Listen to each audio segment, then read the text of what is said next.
Hello everyone, welcome to General Foundation course, Intermediate second year. Myself Jalagam Ramarao, Junior Lecturer in General Foundation course, working at Government Junior College, Palvancha, Bhadradri Kottagudem district. Let us discuss the topic presentation skills. Presentation is the practice of showing and explaining the content of a topic to an audience or learner. ప్రదర్శన అనేది ప్రేక్షకులకు topic యొక్క కాంటెంట్ను చూపించడం మరియు వివరించడం ముఖ్యం.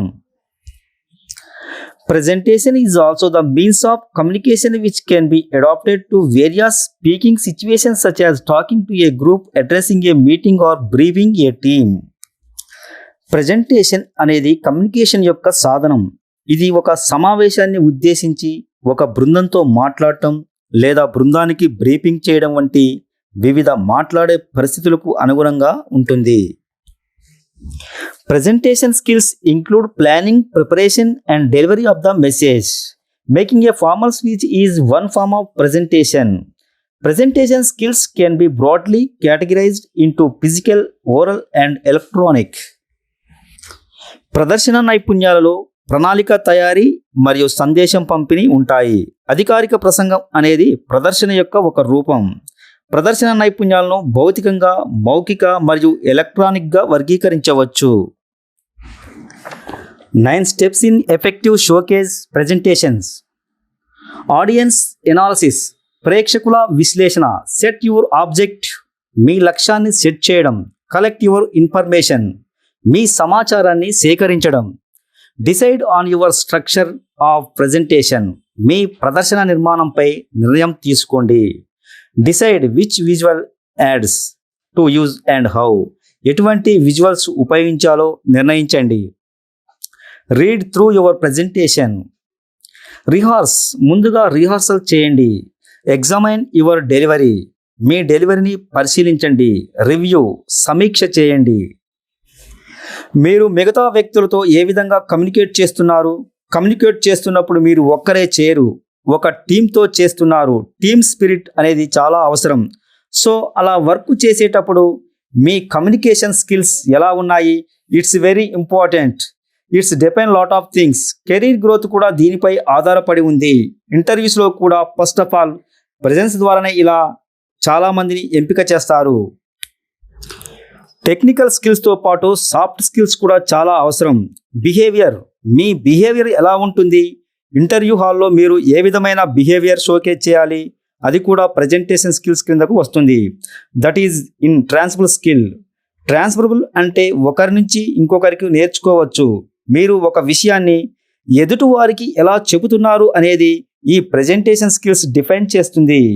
Why is the so important అనేది తెలుసుకుందాం.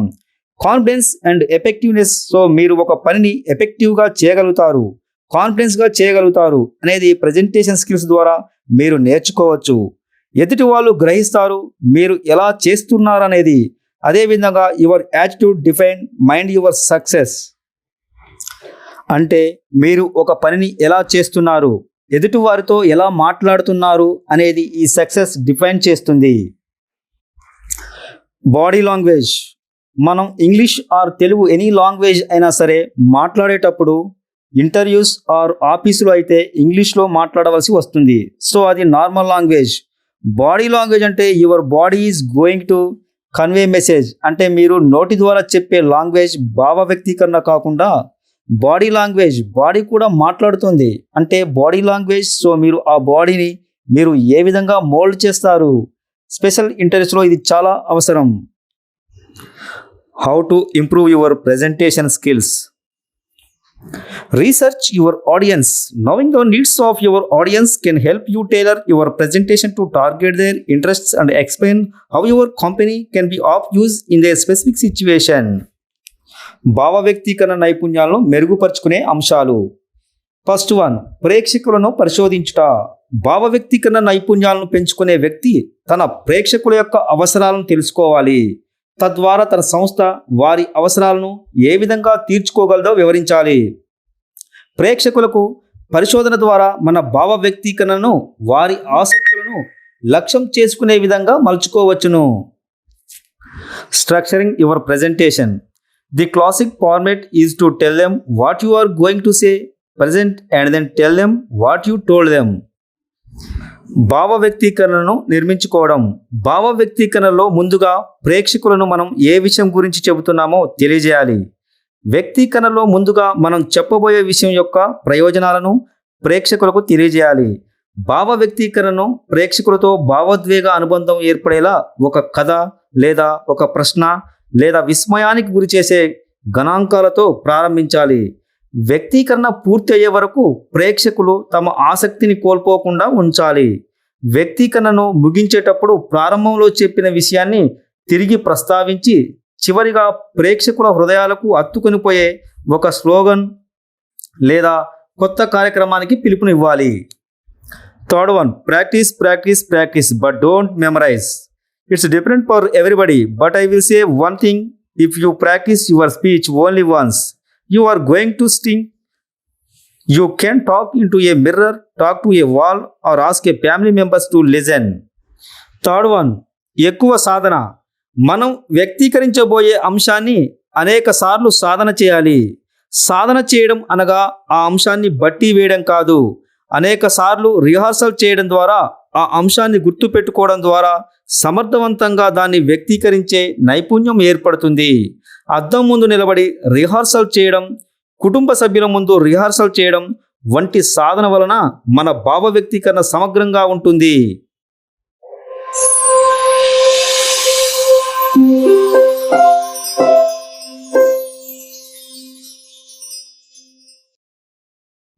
Good day everybody. This week's help session is going to be on the topic of communication skills.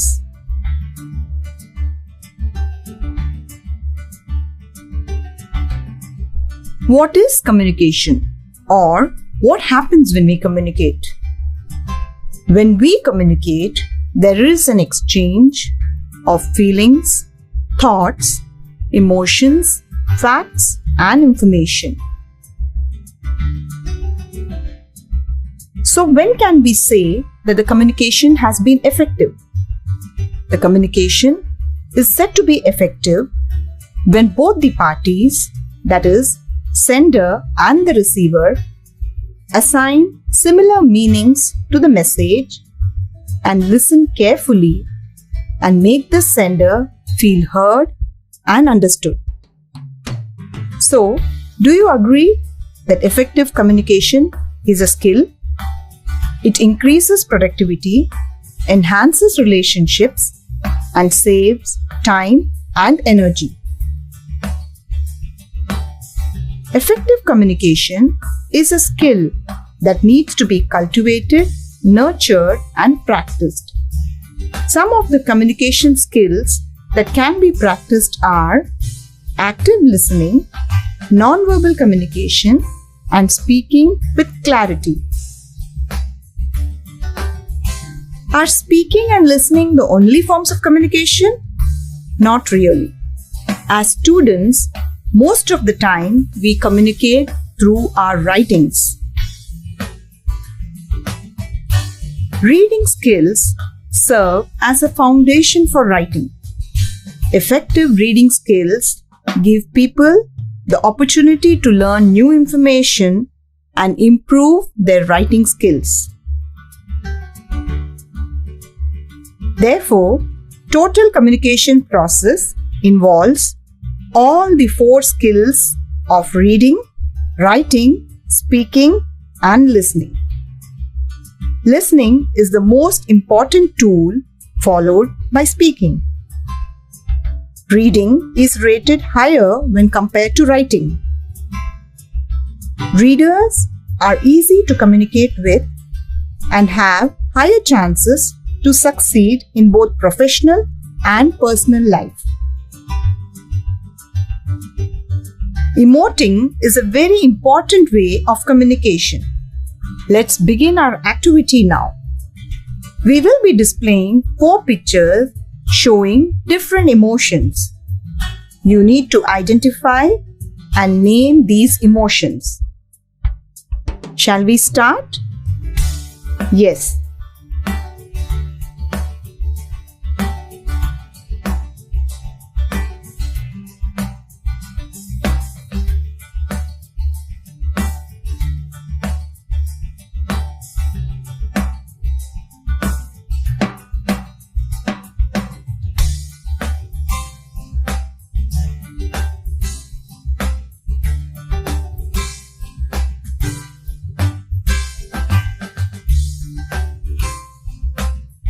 Speaking is a very important communication skill. Research has categorized this skill into two main elements, verbal and non-verbal. As seen in the activity, non-verbal signs such as facial expressions, gestures, body language form an important aspect of communication. Only 35% of the communication is verbal. Rest 65% of the communication is not what we speak, but what we express through our body. In verbal communication, it is the words that is important. What we say and how it's said creates an impact. More than words, pay attention to the tone and the rhythm of voice. Let's have an activity to understand the difference. Lecturer requests you to give your record book to a classmate. You agree. Next day, you request your classmate to give back your record. He forgot to bring it to your class. If the classmate was your friend, how will you respond? If the classmate was not your friend, how will you react?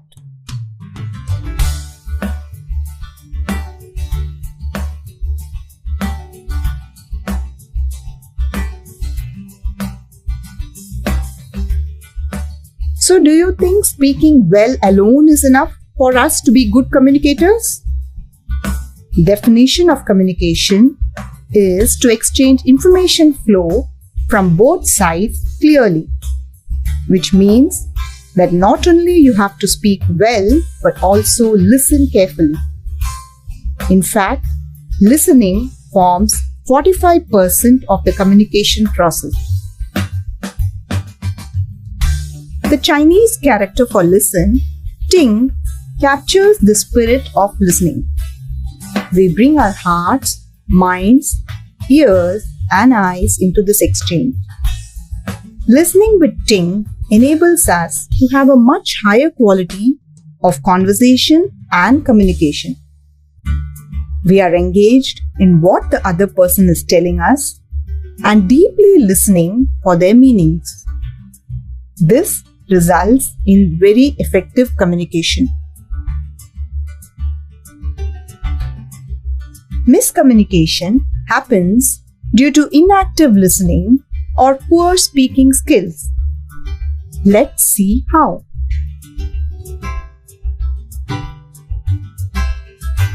Most of the time, we are not listening or paying attention to what the other person says.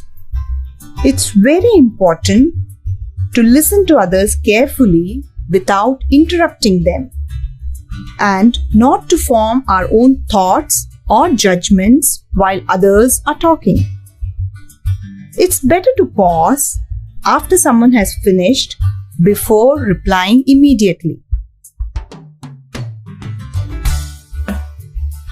Most often, we do not say what we mean or mean what we say.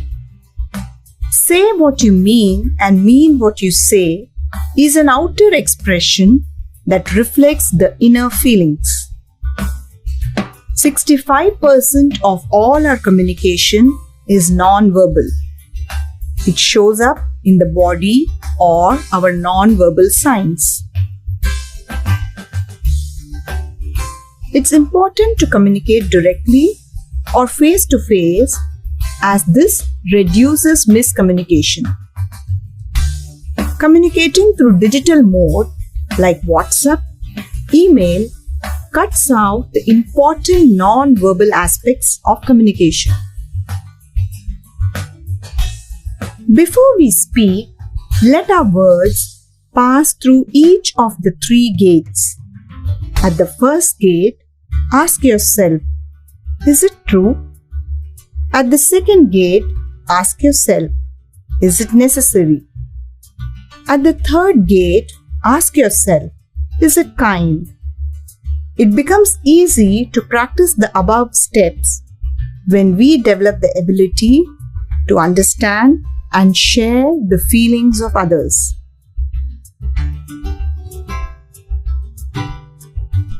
Effective communicators use a combination of communication skills to make a positive impact on their receivers.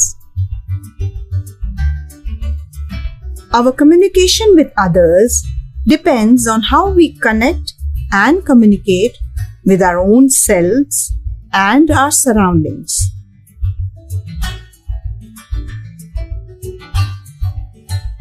Being simple and in tune with nature or within ourselves helps us to be effective communicators.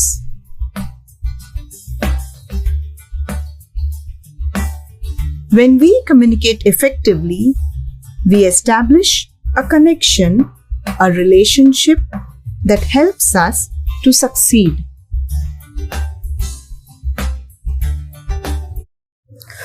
ఈరోజు భావ వ్యక్తీకరణ నైపుణ్యాలను గురించి చర్చించుకుందాం. భావ వ్యక్తీకరణ అంటే ఏమిటి? భావ వ్యక్తీకరణ అంటే అనుభూతులు, ఫీలింగ్స్, భావోద్వేగాలు, వాస్తవాలు, ఇంకా సమాచార మార్పిడి. ప్రభావవంతమైన భావ వ్యక్తీకరణ ఒక నైపుణ్యం. ఎందుకంటే అది కార్యాలయాల్లో అత్యున్నత శ్రేణికి చెందిన నైపుణ్యం. ఉత్పాదకతను పెంపొందించడానికి సహాయపడుతుంది, సంబంధాలను మెరుగుపరుస్తుంది, సమయాన్ని, శక్తిని ఆదా చేస్తుంది. భావ వ్యక్తీకరణ విధానం 4 ప్రధానమైన నైపుణ్యాలను కలిగి ఉంది. వాటిలో వినడానికి, మాట్లాడటానికి అత్యున్నత ప్రాధాన్యత ఉంది. కేవలం మాట్లాడడం మాత్రమే భావ వ్యక్తీకరణ నిజంగా కాదు. విద్యార్థులుగా చాలా సమయాలలో మీ భావాలను లిఖిత రూపంలో తెలియజేస్తూ ఉంటారు. మాటల ద్వారా, రాతల ద్వారా సమర్థవంతంగా భావ వ్యక్తీకరణ జరగాలంటే మనం చాలా విషయాలను చదవాల్సి ఉంటుంది. జీవితంలో విజయాలను సాధించిన వారెవరు చదవటాన్ని అలవాటు చేసుకున్న వారే. కాబట్టి మొత్తం భావ వ్యక్తీకరణ చదవటం, రాయడం, మాట్లాడటం, ఇంకా వినడం, ఈ 4 నైపుణ్యాలను కలిగి ఉంటాయి. సంభాషణను వినడం అతి ముఖ్యమైనది. తరువాత విషయం మాట్లాడడం, రాయడం కంటే చదవడం ఉత్తమమైనది. విద్యార్థులుగా విజయాన్ని సాధించాలంటే గుర్తుంచుకోవాల్సిన ముఖ్య విషయం మీరు వీలైనంత ఎక్కువగా చదవడం. హావభావాల వ్యక్తీకరణకు అభినయం ఒక ప్రధాన మార్గం, ఒక యాక్టివిటీ చేద్దాం. ఇప్పుడు వివిధ రకాల భావోద్వేగాలను వ్యక్తపరిచే 4 చిత్రాలను చూద్దాం.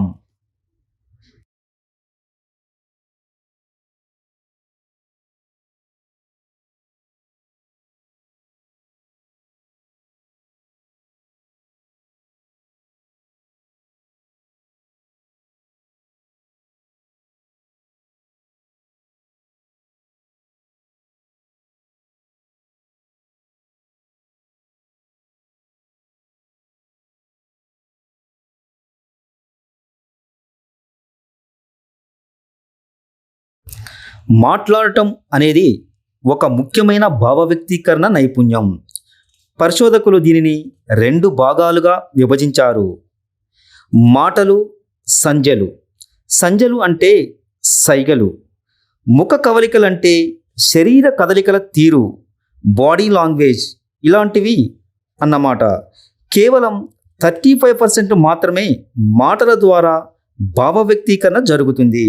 మిగిలిన 65% మాటల ద్వారా కాకుండా మన శరీరాన్ని ఉపయోగించి చేస్తాం. మాటల ద్వారా చేసే భావ వ్యక్తీకరణలో వాడే పదాలు ముఖ్యమా లేదా మనం చెప్పే విషయాలు ప్రధానమా, మనం ఈ విధంగా చెప్పాము అనేది ప్రభావాన్ని కలిగిస్తుంది.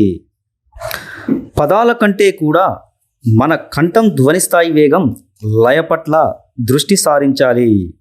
వీటిలో తేడాను గమనించడానికి మనం ఒక కార్యక్రమాన్ని చేద్దాం. మీ రికార్డు పుస్తకాన్ని మీ క్లాస్మేట్కు ఇవ్వమని మీ లెక్చరర్ కోరాడు, మీరు ఇచ్చారు. మరుసటి రోజు మీరు రికార్డు పుస్తకాన్ని తిరిగి ఇవ్వమని మీ క్లాస్మేట్ను కోరారు. అతను మర్చిపోయి వచ్చాడు. మీ క్లాస్మేట్ మీ స్నేహితుడైతే మీరు ఎలా ప్రతిస్పందిస్తారు? మీ క్లాస్మేట్ మీ స్నేహితుడు కాకపోతే మీ స్పందన ఎలా ఉంటుంది? ఎవరైనా ఒక విద్యార్థి రెండు సందర్భాలలో ఎలా చేస్తారో చూద్దాం.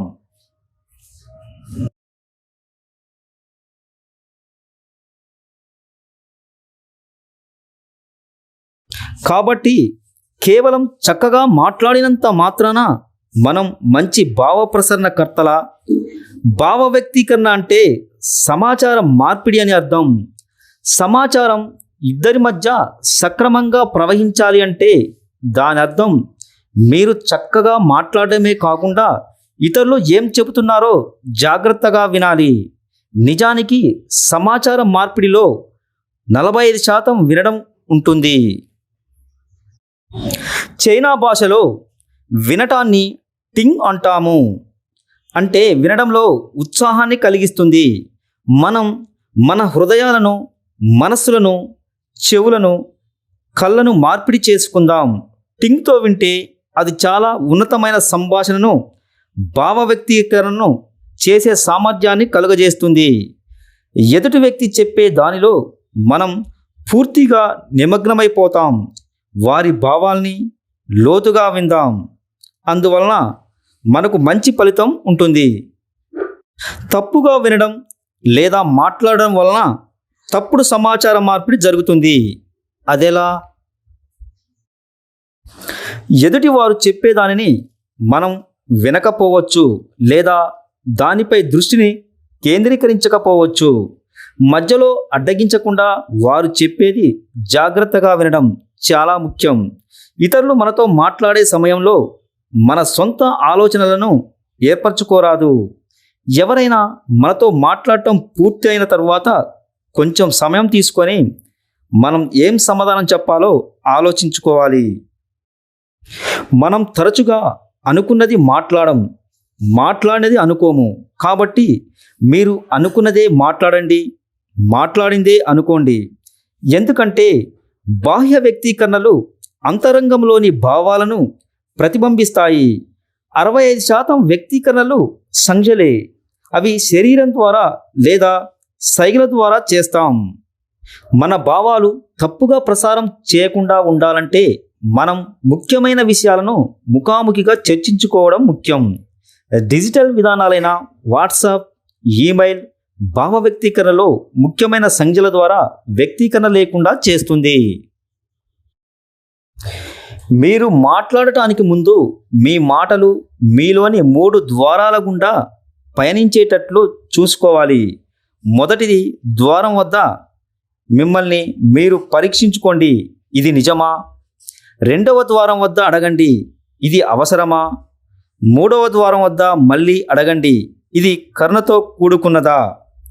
దీన్ని మనం సాధన చేయాలంటే మనం అవతల వ్యక్తి గురించి ఆలోచించి అనుభూతి చెందవలసిన అవసరం ఉంది. ప్రభావవంతంగా భావ వ్యక్తీకరణ చేసేవారు దాన్ని పుచ్చుకునే వారిపై సానుకూల ప్రభావాన్ని కలిగించేందుకు వివిధ వ్యక్తీకరణ నైపుణ్యాలను వినియోగిస్తారు. ఇతరులతో మన భావ వ్యక్తీకరణ మనతో ఇంకా మన పరిసరాలతో ఏ విధంగా మనం అనుసంధానం అయి ఉందాం అన్నదానిపై ఆధారపడి ఉంది. కాబట్టి మనం సరళంగాను ప్రకృతితో సారూప్యత కలిగి ఉందాం. ప్రభావవంతంగా భావ వ్యక్తీకరణ చేయడం నేర్చుకోండి. అది విజయవంతులయ్యేందుకు సహాయం చేస్తుంది. చాలామందికి అన్నీ తెలుస్తాయి, కానీ అవి ఎలా ప్రజెంట్ చేయాలో తెలియదు. Today I'm going to take about presentation skills. Vocational స్టూడెంట్స్కి బాగా అవసరం. ఏంటంటే పర్సనాలిటీ డెవలప్మెంట్తో పాటుగా soft skills trainings very needed. Soft skill training లేకుండా జాబ్స్ రావడం కష్టం. Today I am going to take about presentation skills. మీరు ముందుగా గుర్తుంచుకోవాల్సింది ఒకటి ఏంటంటే ప్రజెంటేషన్ స్కిల్స్ నేర్చుకుంటే కమ్యూనికేషన్ స్కిల్స్ పెరుగుతాయి. ఆటోమేటిక్గా group discussion skills, interview skills left hand మీద మీరు హ్యాండిల్ చేయగలరు. ప్రజెంటేషన్ స్కిల్స్ ఉంటే మీరు కాలేజీలో, సెమినార్ హాల్లో మాట్లాడతారు, ప్రతి చోట మాట్లాడతారు. 100 మందిలో మాట్లాడినప్పుడు గ్రూప్ డిస్కషన్, ఇంటర్వ్యూ స్కిల్స్ అనేవి ఇంప్రూవ్ అవుతాయి. What is presentation skills? Presentation skills అంటే ఏమిటి? It's very simple. మీ మైండ్లో ఏముంది?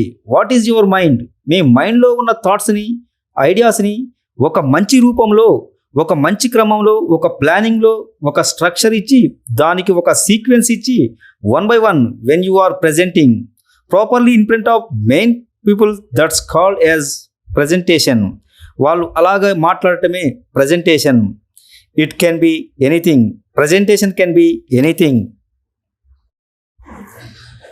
బయట పబ్లిక్ స్పీచ్లో మాట్లాడతారు, that is also presentation. And I am speaking here, this is also my presentation. Every speaker. మీ కాలేజీలో మీరు కూడా మీ ప్రాజెక్ట్ గురించి ప్రజెంటేషన్ ఇస్తారు. If you have done sincerely, done plan it properly, ఎలా స్టార్ట్ చేయాలి, ఎలా మధ్యలో హ్యాండిల్ చేయాలి, అండ్ దెన్ ఎలా క్లోజ్ చేయాలి, ఇవన్నీ నేర్చుకుంటే మీరు ఆటోమేటిక్గా presentation skills is very very simple and you will enjoy like anything. You will be very interested. మీకు కాన్ఫిడెన్స్ లెవెల్స్ పెరుగుతాయి. And that's presentation. Who will give presentation? ఎవరు ఇస్తారు ప్రజెంటేషన్? స్టూడెంట్స్ ఇస్తారు, సెమినార్ హాల్లో ఇస్తారు, పవర్ పాయింట్లో ప్రజెంటేషన్స్ ఇస్తారు, బయటకు వెళ్ళి కూడా ఇస్తారు. అండ్ అలాగే సేల్స్ రిప్రజెంటేటివ్స్ ఇస్తారు, వాళ్ళు వర్క్ నిమిత్తం అవతలి వాళ్ళను ఇంప్రెస్డ్ చేయడం కోసం ఇస్తారు. అండ్ అలాగే ప్రొఫెషనల్స్, ఎంప్లాయీస్, అండ్ అలాగే ఎంప్లాయీస్ కూడా కొన్ని టార్గెట్స్ ఉంటాయి. టార్గెట్స్ను రీచ్ అవ్వడం కోసం వర్క్ కంప్లీట్ అయ్యాక వాట్ దే హ్యావ్ డన్ అనేది వాళ్ళు ఒక ప్రజెంటేషన్ ఇవ్వాల్సి ఉంటుంది. అది ఒక presentations. In the same way employees, company suppose by chance or you become a entrepreneur on organization, మీరు అవతలి వాళ్లకు చెప్పాల్సి ఉంటుంది ప్రజెంటేషన్ అంటే ఇది అని.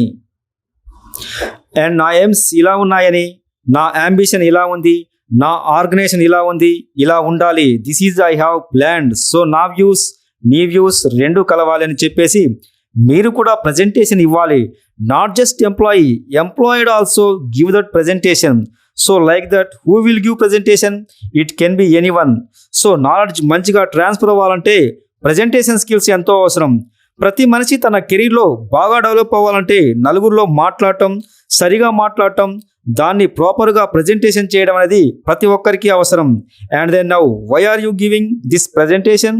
ఎందుకు ఇస్తున్నారు ప్రజెంటేషన్? మీకు ఒక అంబిషన్ ఉంటుంది, పర్టికులర్ రీజన్ ఉంటుంది. I have done something, my project I have done. Let's discuss the difference between verbal and non-verbal communication.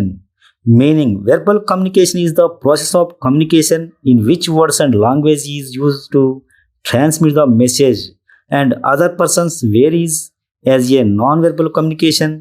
We do not in words instead use signals to transmit the message. The signals can be facial expressions like contact, body language, paralanguage, etc. Next, in verbal communications, the transmission of message is very fast and feedback can also provided instantly, whereas non-verbal communications and the understanding of the receiver, so it consumes up lot of time. So coming to the last slide, homework slide them. So today homework is assignment, short answer type questions. What is presentation skills? భావ వ్యక్తీకరణ నైపుణ్యాలు అంటే ఏమిటి? Long answer type questions. How to improve your presentation skills? Explain. భావ వ్యక్తీకరణ నైపుణ్యాలను మెరుగుపరుచుకునే చర్యలను తెలపండి. Thank you.